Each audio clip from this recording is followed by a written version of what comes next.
months after leaving Goldman's, I decided to take a bit of a career break, which involved managing our family home renovation. Basically taking care of all the designs, decorating, managing the builders, all that kind of thing. And it was during that time that I became aware of coaching through the career service that Goldman's had given us access to.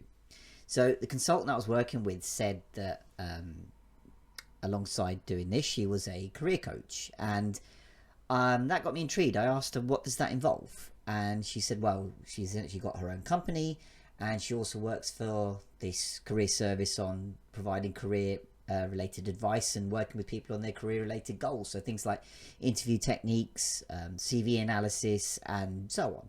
So what really intrigued me was that, okay, she was working for herself in this. So upon talking with her and talking to her more about it, she put me in touch with a life coach who I had a chat with about, what does she do? And again, she repeated and amplified things like working for herself, charging what you want for your services, what hours you want to work, and you'd be in a position of actually helping people through their challenges and what they've got going on in their lives, which I thought, okay, that sounds pretty cool. So that prompted me to go check out a couple of taster courses, introductory days that were being held in central London, all about coaching and all about that world, which all made me think, this seems somewhere where I could be interested in and do well in, but I'll come back to it later on in life. Because at that point I was still thinking, okay, maybe I can give banking another run or go somewhere else. Not go back to what I did or where I was, fuck that kind of thing. But something along the lines of, okay, still be able to earn a good amount of money, but maybe in something else now. Because, one of the things I remembered when I walked out the door was I'm never doing this kind of thing again. So at that point, it was talking to, friends in the industry who suggested the concept of contracting in finance. Now, I thought at that time contracting was just an IT thing. You hear people in the space of IT working on certain projects and limited amount of time. But then I twigged that, oh yeah, hang on, that's what we did at Goldman's by hiring temp staff. Every year we would need more bodies in the door to push us through the busy season. And, contracting operated from the idea of you're not in somewhere for too long. You essentially get a job done and move on to the next place. A bit like a kind of, military insertion unit or something like that. Now, given how I'd seen that, look, giving 10 years of service to somewhere and having that loyalty meant fuck all in terms of retaining people. So this way around of working, in terms of just being there for a short time, get a job done, your remit and get out again, seemed way more attractive, particularly given that at that time there were higher rates of pay on offer compared to being a permanent employee and basically not being tied down into things like a career path and all that kind of crap. And when I found out what the daily typical rate was for a contractor, I thought, okay, this is a relative no-brainer thing, but I would have to align myself into a role or project that I could sink my teeth into, because I wanted somewhere that I could focus on one single thing and not be stretched and pulled about from pillar to post, which was essentially how we treated temps at Goldman's. It wasn't just right, you come in, you just do the one thing. It was right, you got to be kind of jack of all trades at everything that gets thrown at you, basically. So it would be somewhere that I would want a defined project. I know my remit, what was going on, and such an opportunity rolled around, in March 2019 when I landed a projects role at Credit Suisse. So that role was essentially to sort out the financial fines that were happening in their trading on a daily basis, which is in my background. I've looked at those kind of things before, and it was basically something I could definitely get my teeth into. And indeed, when I first started off in the role, I was kind of left to my own devices. And one of the first things I saw was the rare sight, well, to me, of people actually leaving at 5 p.m. without anyone asking. And I thought, nah, this must be a quiet period in the year. This ain't going to last before I see people leaving at later times, what I've been used to at Goldman's. But what was different this time was I'd started working in a team where I knew two people from my time at Goldman's who'd made their way into the same kind of wider area of a team. and said, no, this actually does happen. Now, it wasn't that people were being lackadaisical or not caring about their work and just sodding it. It was more the case of, remember how I spoke about when I first started Goldman's, you'd work hard, but then there'd come a time in the day and be like, right, I'm done for the day, start again tomorrow.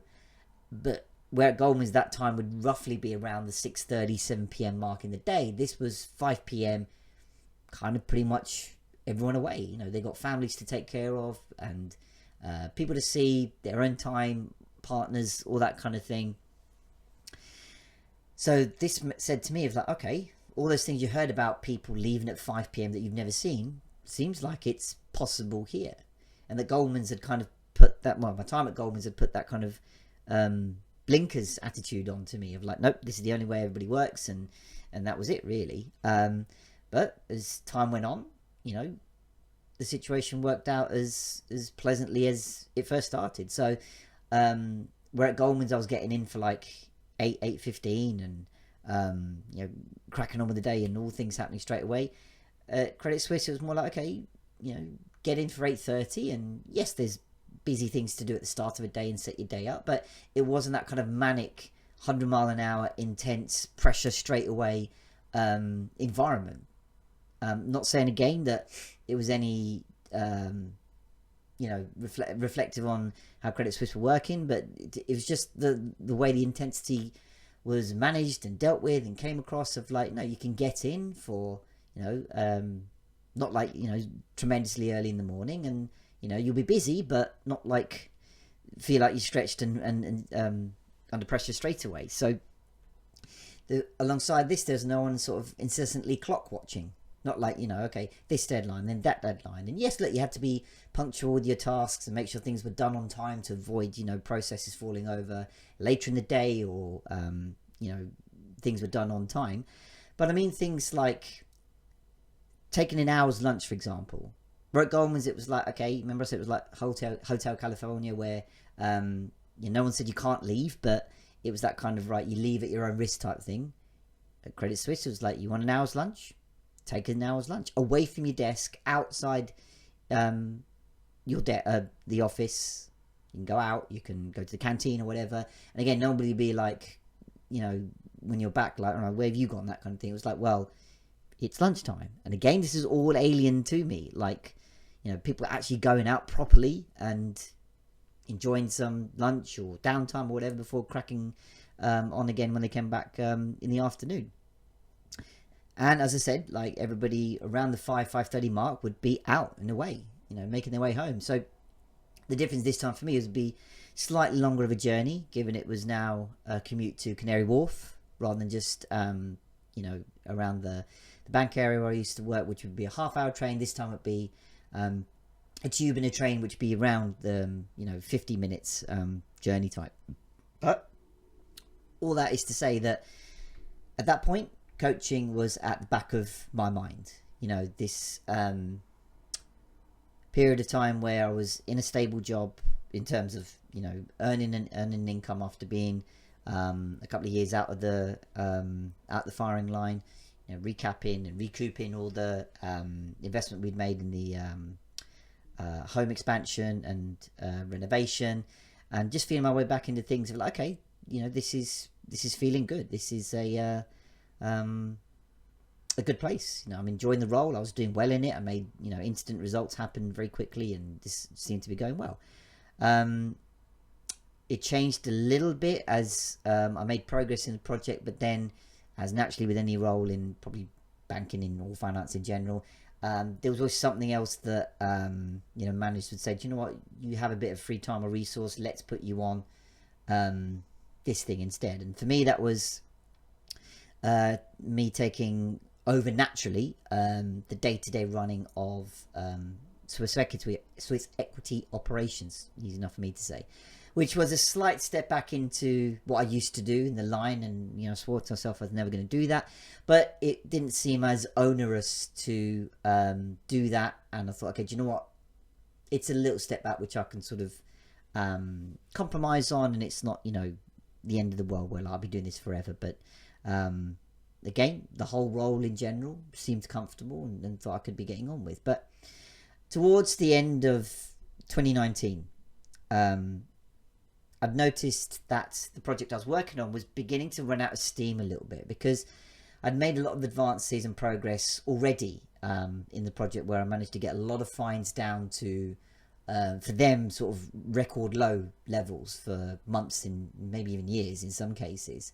But to continue on in the project, to make further changes to, increase the impact and really make a wide scale impact, it would mean getting other managers to sign off and get them on board, and other managers and teams and divisions have their own way of doing things, or their own line of thinking, or their own remit. And it basically meant that, say, any tech fixes or strategic changes would be sort of down the pecking order in terms of managers either signing it off, or tech investment to fix or repair logic in the systems. And the success of the project that I was doing depended on a lot of people agreeing to a lot of things, certain processes getting changed, certain practices being amended on a global scale. And to be honest, some teams didn't actually have the bandwidth when it came to manpower, and the inability of tech to do the thing that it needs to do meant that management and people who were making those decisions wouldn't readily be around to make those kind of things. They would just crack on with what they thought would work for their team and a few of the wider teams. But at the end of it, basically the project kind of began to grind to a halt. So with all that going on, I began to hear phrases going around saying, well, we need to keep you busy in order for us to justify the desk paying for you, which didn't really feel good. I can understand it, but at the same time, I didn't like that kind of terminology, because it's going back to that whole, the desk is paying for you type thing. And again, I know that's how it works in terms of the mechanics, but just in terms of the phrasing and the terminology behind it, just again, didn't sit well with me, because it felt like we're being subservient to the trading desk again. And my fellow temps that were working with me were kind of feeling the same thing too, that the place was just a little bit too behind the times, and that if we weren't careful, we'd slip back into that kind of GS-like treadmill where we'd be churning out the day-to-day against the grain of technology and resources and people and deadlines and all that crap that I said I'd be leaving behind. So management, with all this going on, decided that I should take over from a colleague that had come over from Poland on an assignment as the London representative for Middle East and in particular Saudi equity operations, which I thought would sound like a whole world of trouble in terms of managing a market I've never ever seen before, going back to trading executions and breaks and all that kind of thing. Like, fucking hell, I do not want to be anywhere near this. But the guy from Poland was brilliant at showing me the ropes, receiving all the training and guidance from him. And to be honest, he just went, we don't do any of that. We don't do any of the kind of the settlements and the breaks and all the stuff that would sound very heavy. To be honest, there was very little to the role. It was like, okay, manage the compilation of a sort of a daily report that was involved in the process, which was easy enough, and make sure it gets sent out to all the teams by around 4:30 in the day, so that they've got enough time in their day to process their part of the overall chain. And in the morning, just clean up any items that fell through overnight by way of breaks or ledger items or that kind of thing, which again, if the process went through smoothly, there'd hardly be any. And just making sure the handover went from team to team back to us and then back out again as part of the whole process went through. Okay, so over the next couple of months, my time was split between doing what I could on the project that I'd been hired for, a little bit of Swiss equity management, and Middle East reporting management. Still meant I got out at 5 p.m. every day and wasn't taking work home with me or in my head, or all the old strains that I had back in my old job at Goldman's. And again, all seemed well, even though the remit of the role had changed a bit. And then, of course, in March 2020, pandemic hit. So, like everybody else, that meant pretty much a switch to working from home, which on the work side of things meant, okay, at least I get to avoid a commute back and forth every day. and also meant that I could be logged on for a little bit longer than 5 p.m. if I just had to tidy up something and make sure it'd be out of the way for the next day, because I was already home anyway. And again, this felt in general okay in the main. It felt like my needs were being met in terms of like certainty and control of the role, despite the situation that we were all in terms of managing our own safety and the health and well-being of others as well. Responsibility in the role was slowly increasing, but to be honest came the reality of the situation we were in, that because we were all working from home with various levels of technology, I remember the folks in India, there was a big drive to make sure they got all the tech at their home place up to scratch, whether it was internet connection or the actual physical equipment, laptops, make sure they were all right with that at home so they could continue their work, because they're a key part of our daily processes. So all that meant that I pretty much stopped what I was doing on the project, because it really had reached that stalemate that we knew where the project was and what needed to be done next, but other things were taking precedent at the time, which is basically try and get through the day-to-day stuff without any major incidents or mishaps and that kind of thing. But what was a significant kicker at that point, and I know this may sound a little bit kind of greedy or money opportunistic thing, but it was a real kind of situation that people were facing at the time, which is when the banks as a whole still went ahead with changes to the IR35 regulations, which were postponed in other industries to a further year down the line to 2021, but the banks went, nope, we were set to roll this out and we are going to just go ahead with it. So what the IR35 regulation changes means is that contractors pay, without going into all the jargon, remember I spoke about the higher daily rate for a contractor before. Basically that was being brought down to near enough par with permanent employees. Part as a kind of cost drive initiative, part regulation because it was in the pipeline anyway. But it basically meant it was much less worthwhile to be a contractor who, of course, when they work don't have the added benefits of a permanent employee like sick pay or paid holiday. So alongside this, we had those long-standing limitations of technology exacerbated by the fact that we weren't in the office anymore. It was all reliant on your home resources and laptop, and people resourcing. Some people naturally left for various reasons, so all those limitations are beginning to tell. Structures and people started to again move and change around with all the uncertainty going on, and it felt things were kind of just drifting along as best we could. But with the pandemic going on, there was kind of a little opportunity to change, really. I didn't want to introduce more uncertainty into the mix by going, okay, I can't really put up with this, and in all honesty it was just all right to keep sort of ticking over with. It wasn't great, but it would do for the time being. It was keeping me busy, keeping me in a wage whilst all this stuff was going on. I'd definitely seen an improvement on things like that kind of work-life balance over the longer period. At that time of the pandemic, I'd been at the firm for about a year to 18 months. And as I said, all the things I said about, being able to leave at 5, having an actual lunch hour, the intensity, although you were still busy, was very much less so than Goldman's. And it felt like I was having a positive impact with my work. But as I say, as time crept on, some of those disillusions that I previously had started to appear again. And I also thought, well, if I moved elsewhere now, in amongst all this uncertainty, well, how's that going to happen? And B, there's no telling how that work-life balance would shift. But as I said, this pandemic had put a lid on all that kind of thing for now. So it all meant that, like, okay, I'm going to just carry on with what's going on at the moment. And as we ticked on and on with the pandemic, it was like, okay, just do the same thing. And then in August 2020, through Liverpool, I found myself back onto the path of coaching.